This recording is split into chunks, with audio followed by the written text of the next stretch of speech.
my friends. Hey, this is Deanna Moffitt. It is, what time is it? 6:30.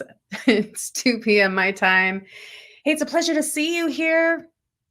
Nice to have you stop by. Hey, I wanted to talk to you about a couple of things. What happens when our strengths become our weaknesses? Specifically, I am in the land of self-esteem and self-confidence. And what happens when we don't have enough of it? And really what happens when we have too much of it? So when does our strength of having a lot of confidence make it dangerous? And when we have too much self-esteem? I think part of it is just knowing what the difference of these two things are. So confidence is your willingness to take action towards something you want to do. So confidence is all about an action-oriented process. So, you could have super high confidence, and we see it all the time, right? People who are, rock stars and they're mountain climbers and they're really daredevils, but they have crap or shit self-worth. So their self-esteem is super low, right? So when you think about it, you can have high confidence and low self-esteem, and people really struggle with that. And oftentimes they continue to push and do more and want to achieve more with the higher confidence. So self-esteem, on the other side, is our own worth and our value. And you can see why that would be super important, right? To have a high level of self-esteem or a high level of self-worth. And that too can have its downfall. So both of these, self-confidence, like if you're overconfident, you're often putting yourself in risky situations. Low self-confidence, you're not ever doing the things to take yourself towards the goals that you want to achieve, right? So there's those two things. And then self-esteem, right? Hi guys, how are you? Hi everybody, nice to have you here. Thanks for stopping in. Hey Rob, hey Darth, good to see you here. Thanks so much for stopping by. I'm just talking about self-esteem and self-worth because I live in this world so much with my clients, and recognizing, that oftentimes we're struggling with our confidence. And really all that means is we don't feel like we can figure things out. We don't feel like we can figure it out and do the steps to go after the goals that we want. And that junk garbage that comes in our head stops us from actually doing that stuff. And then the other side of that is the self-esteem. And that's not an action orientated, that's actually our value. So how do we feel our worth and our value within ourselves in comparison? And here's the deal. Listen, my good friends, I have to tell you this because this is the real deal.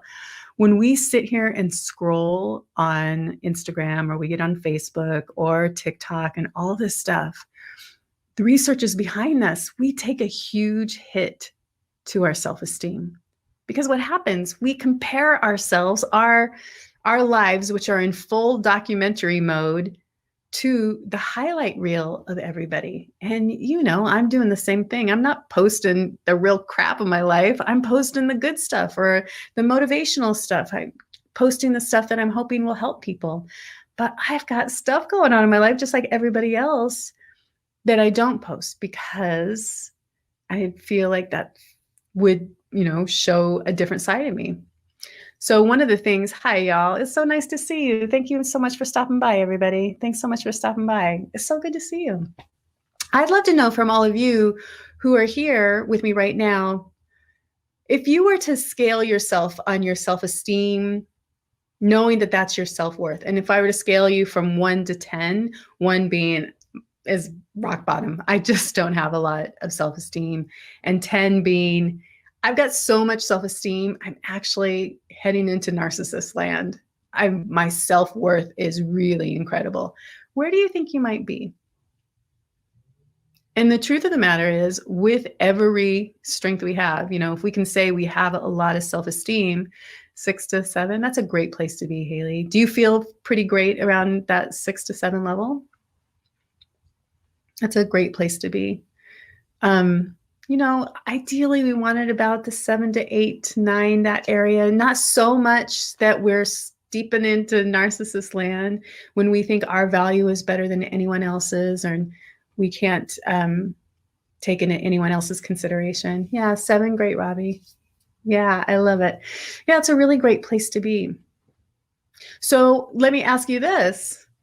The topic today, Starboy, is I'm talking about self-esteem and self-confidence and what the difference is between those two.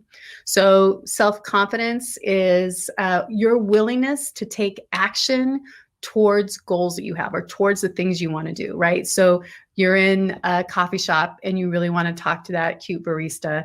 The confidence is, are you willing to take action towards that goals? Or you have big things that you want to do in your life, right? And even in the face of uncertainty and not knowing what it's going to take, because confidence actually takes a little bit of courage, right? So what it requires of us is courage in the face of the unknown. So let me ask you that. If you're here watching me this right now, how would you rate yourself with your confidence on a scale of 0 or 1 to 10? 1 being, I have no confidence at all. Please do not ask me this question in public. I don't want to do this. 10 being, I am confident as all get out. I'll do whatever it takes to get what I want in life. Cuckoo, cuckoo. Hey, Sasha, cuckoo, cuckoo. 8 or 9. That's awesome, Robbie. Yeah.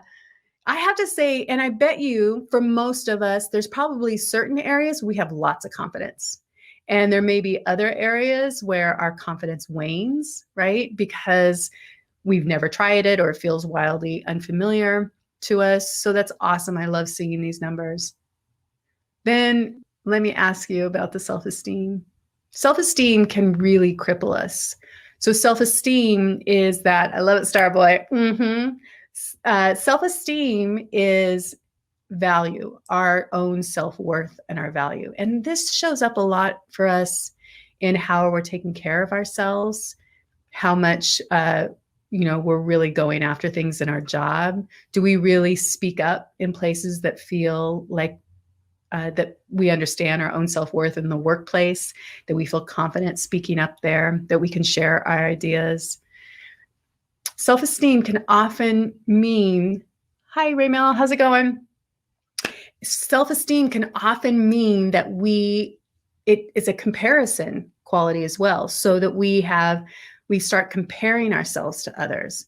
And that's where our self-esteem can take a hit, is when we start thinking that other people are more capable or they're doing things that we're not able to do. And this happens all the time on social media land. This is why so much anxiety and depression is showing up. And in about 2011, when social media really started holding ground, it was crazy what was happening. Research was showing that our self-esteem, of course, started plummeting. And you can see with social media, and here we are, right? But I want to bring some good things to this.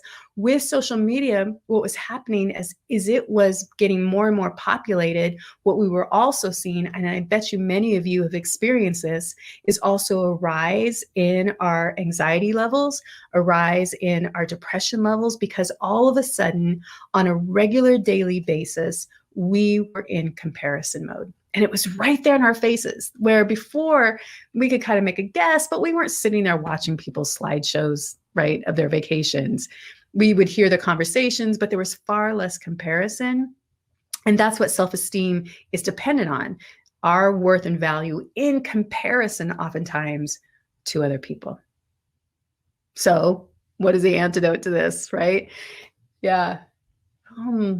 With you. You would like with you. Okay. You see it in your clients.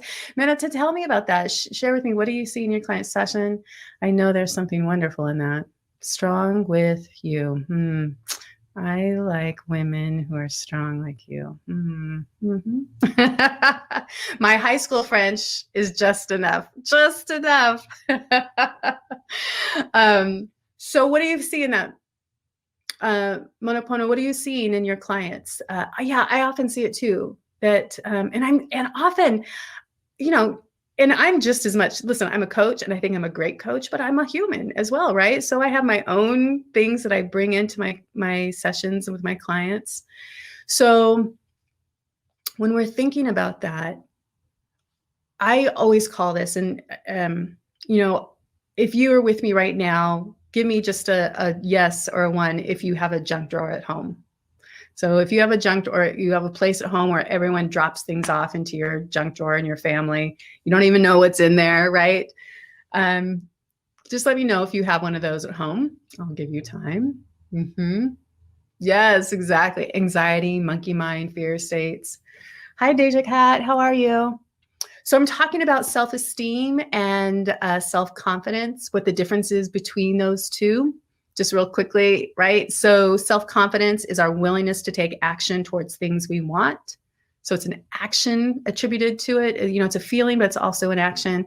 And self-esteem is our worth, our value. Hi, Haley. Yeah, I totally remember you, Haley. Glad you're here, my friend. So I was asking people if they have a mental junk or a junk drawer at home, because how I describe our subconscious is like it is a mental junk drawer, right? So your entire life, people have been coming along and just dropping things off into your mental junk drawer. People in your family and your churches and your communities and your schools and your media, the things you watch, the things you consume, you get information that just gets dropped into your junk drawer, your subconscious, and we don't even question it.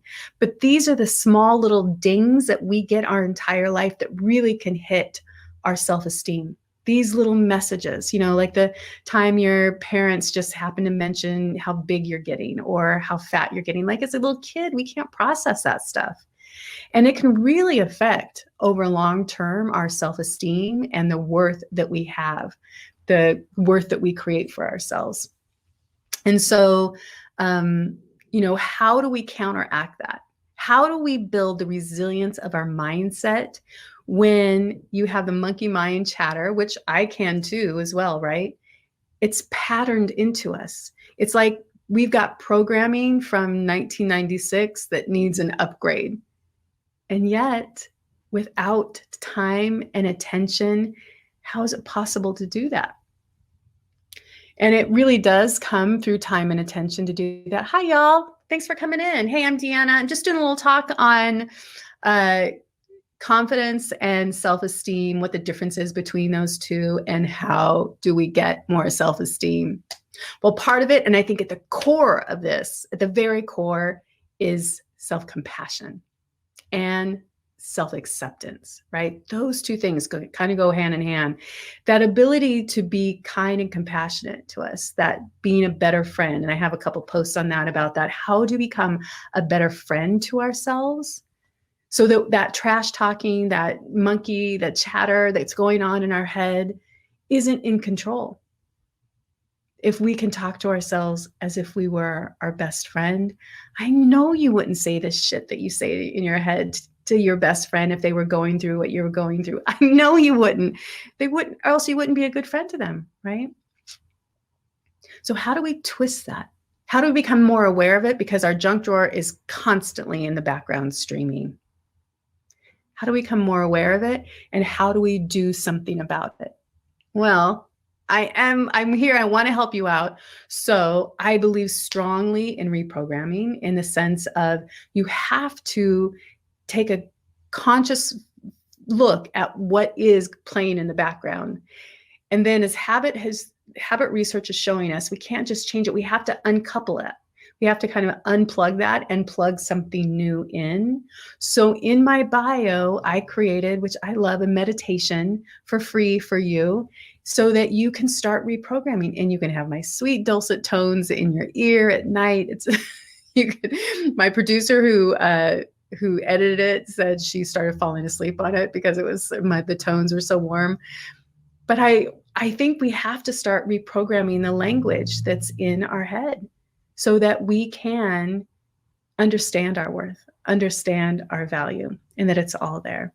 So if you're interested at all, you can go to my bio. You can download the free meditation for you. It's me helping you rewire the trash talk in your head.